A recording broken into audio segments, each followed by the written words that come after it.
my dad ran the house with an iron fist, and you're only spoken to, and that's when you can speak, is when you're spoken to. Yeah. And if not, you get the 5 brothers, is what my dad called it, which was like a swift backhand and a beatdown. And so very quickly you become very agreeable and docile and passive, etc. And I remember how much I hated being that way, but it was almost literally beaten into me, right?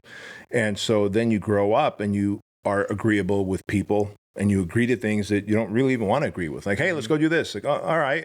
But you just don't want to say, no, I'd rather stay home and get rest. And so I grew up that way. And at some point, I realized that I could actually have boundaries, that I could have my own expectations. And so that's where this guy is now. He realizes, hey, I can have my own boundaries. I can have my own expectations. I don't have to agree with everyone, and that's okay. And quite honestly, people actually respect you if you go, hey, I appreciate the invite, but no, or I appreciate that, but no, thank you, not interested. And so how do you unlearn that? By doing the things that a good man does. 1, have your core values. Like, what are your core values? Like, what are non-negotiables for you? What will you not do? Like, for me, I just won't drink anymore. On November 12th of last year, I stopped drinking, even social drinking, and I just won't drink anymore. So the old me, if I had said, yeah, I stopped drinking, but then you're like, hey, B, let's go out there and grab a beer or two. I'm like, fine, whatever, no big deal, right? The old me who was agreeable would have said that. Now it's like, it's part of my core values. I don't drink. I don't smoke weed. I don't eat after 7 p.m. Like, I have core values. Like, those core values determine what I do and what I don't do. And so everything is filtered through my core values, number 1. Number 2, this person needs to now, 1, set as core values, 2, set as non-negotiables, and then number 3, start getting mentally tough.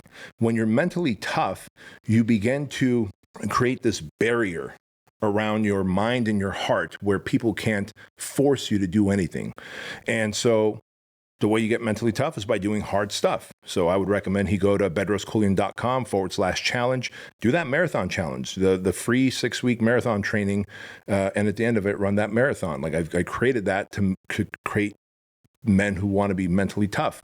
Go do jujitsu, go learn boxing, learn how to work on a car, do the things, like go on long hikes, like learn how to start a fire, like truly all these things that would build confidence, that would build capability, that plus core values, non-negotiables, will turn that guy from a agreeable, passive-aggressive person to a confident, good man who's got his non-negotiables that he lives by. It's a real simple thing. It's all learned behavior. We're just little recording devices. Right. And ever since babies, we begin to record. The problem is we forget that once we become adults, typically like in our 20s and beyond, no one's adding more content to our recording anymore, which now it's up to us. Yeah. What can I delete and what new stuff can I add to make me a different type of person? And that's what I talk about when I say, like, take the pen back and start rewriting your story of how the rest of your life looks and how the 2.0 version of your looks.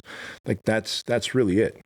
Yeah. Do you agree with that someone can rewrite their story? For sure. I mean, I did it myself as well. You've done it. Yeah. I was a lot more timid before and not the best with girls. I'd get super nervous that I wasn't who I am or how I communicate now. And a lot of different ways I changed. What worked for you? Man, I just would watch people on YouTube, man. I watch people on YouTube. I'd watch how certain men in real life would like move, or guys that I would like aspire to be more like.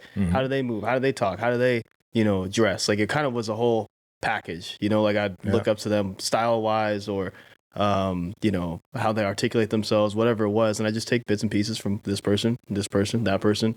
And then it created myself. I was built in a lab, is what I like to say. I love that, right? You were built in a lab. So like in our first maybe 15 to 20 years, our parents, our teachers, environment has a lot of influence on us because they take care of us, they raise us, they dress us, they tell us what we should believe in and what our, core values should be or lack thereof. But beyond that, you in your 20s and beyond, you literally you're built in a lab. I'm going to watch and model the type of men I want to be like. I'm going to do the things that these men do. I'm going to develop the core values. I'm going to have the non-negotiables, and I'm going to live my life by that set of rules. And now if it doesn't comply to my rules, I don't do it. Yeah. So what about, and this guy never mentioned anything about girls or women specifically, but I'm just want to pry a little bit more. What if he has an issue with being agreeable in the area, specifically in his relationship. Let's say he has a girlfriend or a spouse and he feels like he's getting walked all over. Like, do you feel like that can be unlearned? Because I'm thinking this could be a good point to touch on, because in a world where men are not as masculine, and that's proven, because why is masculine content going so viral? Because guys they're like thirsty, they're looking for that. How do I become that kind of guy? So it's, you know, safe to say that most guys are not like that anymore. So what would you say in a guy that's getting, you know, he's just really agreeable in the relationship, maybe he's more feminine, his girlfriend is more masculine? Can that be unlearned, or do you need to just scrap the whole relationship? What do you think? No, that can be unlearned too, because the reason that woman is taking on the masculine role and responsibility in that relationship is because this guy is showing up as a passive, feminine, softer energy kind of dude. In other words, he's probably treating her like he treated his mom, asking for approval, asking for her permission. And truth be told, your woman wants you to be confident, wants you to be decisive. She wants to be led by you. And in the absence of you being confident, decisive, and sure and leading, she goes, fuck, I'll do it. And here's what happens. If she decides to take on that masculine role, she will now start treating that guy not as her boyfriend, but as her boy, as a son. Like that's what you see in relationships. And soon this guy ends up repeating a mother and son relationship with his wife or girlfriend. And she's like, fuck, I just want a man to take me. I want a man to lead me. I want a man to make the decision where we're eating, what time, and versus asking me like, what do you feel like eating? Where should we go? What time should we do it?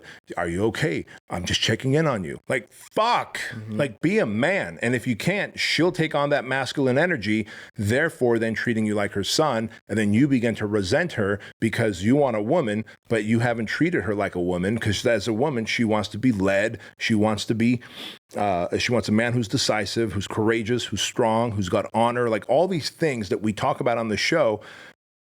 If you scrap the relationship and move on, you're just going to repeat that pattern with someone else. So like, be that. And then if you do change and you become more masculine, you step into the role that you're supposed to be in as a man, and she doesn't like that, fuck her. She can move on. And then you find a woman who appreciates that, loves that, and respects that masculine piece about you.